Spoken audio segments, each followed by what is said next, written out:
Hi friends, ఈరోజు మనము మన ఇంట్లో కొబ్బరి లడ్డు చేయబోతున్నాం. బెల్లంతో ఎలా చేయాలో చూపిస్తాను. పచ్చి కొబ్బరి అండి, పచ్చి కొబ్బరిని తురిమి పెట్టుకున్నాను. ఇది పచ్చి కొబ్బరి అండి, పచ్చి కొబ్బరిని నేను తురిమి పెట్టుకున్నాను. శ్రావణ మాసం కదండి, మన ఇంట్లో కొబ్బరికాయలు కొట్టాము కదా వరలక్ష్మి శుక్రవారంకి, దానికి దేనికి దేవుళ్ళకి మిగిలిపోయినవి.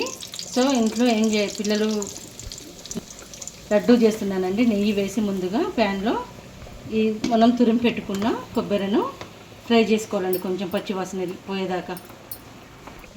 చాలామంది పచ్చి కొబ్బరితోటే చేస్తారండి లడ్డూలు, కానీ అవి ఎక్కువ రోజులు నిల్వ ఉండవు. ఇలా చేసుకుంటే 1 వీక్ దాకా ఉంటాయి. సో నేను ఇట్లా కొంచెం వేపుతాను, కొంచెం కొబ్బరిలోనే నీరు పోయేదాకా. బాగా డ్రై రోస్ట్ చేయొద్దు, కానీ కొంచెం నెయ్యి వేసి వేపాలండి. ఒక 4-5 ఇలాచీలు దంచి పెట్టుకోవాలండి. ఇలా కొంచెం రెడ్డిష్ వచ్చినాక మనం తీసేయాలండి. ఇదిగోండి, ఇలా కలర్ కొంచెం చేంజ్ అయింది. ఇప్పుడు మనం దీన్ని తీసేయాలి. మనం చూడండి, ఇది చాక్లెట్ బెల్లం అండి. 1 కప్పు తీసుకున్నాను నేను. చాలా స్వీట్గా ఉంటుంది బెల్లం. 1 కప్పు తీసుకున్నానండి నేను తీసుకున్న కొబ్బరి పొడికి. దీన్ని ఇప్పుడు గట్టిగా కొంచెం పాకం పట్టుకోవాలి. ఇలా బెల్లం ఉడుకుతున్నప్పుడు ఇందులో ఇలాచి పౌడర్ వేయాలండి.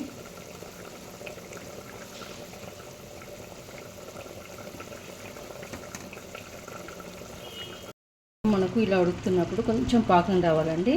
వచ్చిందా లేదా ఇలా తెలుస్తుంది అంటే ఇట్లా వాటర్ నీళ్ళలో వేసినప్పుడు బెల్లం ముద్దకు వస్తుంది. ఇలా పాకం రావాలి. పాకం వచ్చింది ఇప్పుడు మనకు ఎట్లా తెలుస్తుంది? ఇట్లా ముద్దకు వచ్చేసింది. ఈ స్టేజ్లో మనం కొబ్బరి పొడి వేసుకోవాలి. ఇలా కొబ్బరి పొడి వేస్తూ కలుపుకోవాలి. చూడండి, ఇట్లా మొత్తం కలుపుకొని తర్వాత లడ్డు చేసుకోవాలి. ఇప్పుడు మనం అందులో కలిపి పెట్టుకున్నాం కదండి కొబ్బరి, దాంట్లో ఒక చిన్న గ్లాస్ ఉప్మా రవ్వ అండి. ఇది వితౌట్ ఆయిల్ వేపుతున్నాను.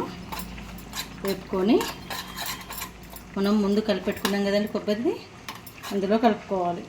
బెల్లం పానకంలో ఇది కలుపుకుంటే మనకు ముద్దలు లడ్డూలు పర్ఫెక్ట్ వస్తాయి.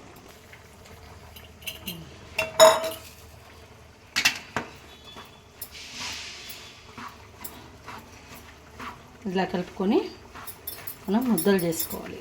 పర్ఫెక్ట్ వస్తాయి లడ్డూలు. చూడండి, మనం ఇందాక పాకం పట్టుకున్నాం కదా, అందులో కొబ్బరి పొడి వేసుకొని ఉప్మా రవ్వ వేసుకొని చేసుకున్నాం కదా, దాన్ని ఇలా లడ్డూలాగా చేసుకుంటున్నాను.